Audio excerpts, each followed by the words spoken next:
to another video of One Step Closer. And today we're gonna talk about the hips. We're gonna work around the hips. So our hips are saddlebags where we're carrying all our experiences. It's linked with our second chakra, which is the center of experiences. And usually tightness in the hips kind of mean that you have some experiences from the past that's still affecting your present life. And more tightness may be things that need to be let go of, that we keep holding on those hips. So hips are very interesting. It's like almost like the past, I can relate them with our subconscious mind, if I may, in a sense that we are running our life 98% of the time through our subconscious mind. Like by the age of 35 years old, we have our brain completely hardwired, and we have the same repetitive thoughts leading to same repetitive behavior, leading to same emotion. And we create that pattern because of what we experience. And so this is pretty much the hips. So when you tighten the hips, you kind of like things that you live in the past that's still affecting your present and may limiting you a little bit to grow. Sometimes to grow, we need to create more space, and we need to let go of some experiences so we can make space for new experiences to come and create new wire connection in your brain, so you change your pattern of behavior, so you can change the emotion, and you can just grow in your life and grow, expand. So the hips as well, if you're sitting a lot, obviously the lower back and on a physical level, you will feel a lot of lower back. So we're working around that lower part today. So we're gonna work with our double pigeon pose or square pose. Different people, different. So you can sit down onto your sitting bone. You can as well practice this sitting on a chair. So if you sit on the mat, you're bringing the right shin parallel to the top of your mat, and then you can place the left shin either in the front or on the top of the right shin. So eventually you have a bit the left foot aligned with your right knee and the right foot aligned with your left knee. So you can really feel it stretching to the outside here. So you can place as well, if you at home on your mat, you can place block on the knees here. So support if they're quite high, or you can place a little rolled up towel or even pillow right underneath here to sit at the edge of it, so you can raise your hips a little bit higher than your knees. So it'll be a bit nicer into your lower back position here, so you don't sink. You don't want to sink into the lower back. You want it nice and upright. If you're sitting down on a chair, you can have one foot flat into the ground, and you're going to bring the left foot over your knees here outside. So you can work that way with sitting on a chair. So moving here, I'm going to practice on the mat today. So from here, we're just going to make ourselves comfortable, keeping the shoulders on the top of your hips. And then we're just going to travel here. You're going to bring the left forearm under and the right arm over. So you're becoming a square, hence the name of the pose. And then we're going to close our eyes, and we're just going to travel to the left and to the right. Just acknowledging the space. And then you can do that as much as as long as you want. You can take really your time going from one side to the other.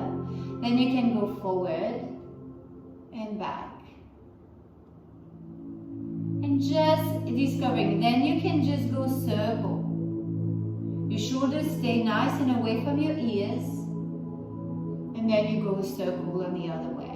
So just traveling and moving around the hips, acknowledging any sensation that comes through, any feeling, emotion, thought that comes through. As I say always, there's never any mistake, but only divine coincidence.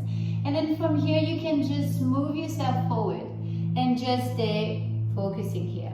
So we're hinging from the hips here. We're not rounding the spine. The minute you're going to round the spine, you're going to cancel the stretch we want to work on. You can place a bolster in front of you and just for support so you can completely relax. Or if you have more flexibility, you can go onto your elbow. As long as you can relax. The minute your body is tensing up, I want you back up a little bit, and so you can completely relax through the glutes, relax through the lower back, and relax through the hips. And acknowledge the space, the left hip, the right hip.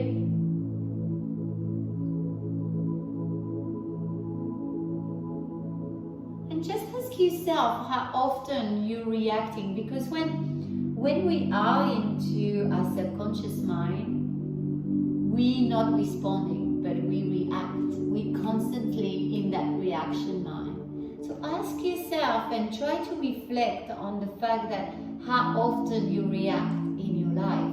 And what do you think that is? Maybe could you try to change from reacting to responding instead? Then we're switching from the subconscious to the conscious mind. Try to surrender here to the hips a little bit longer.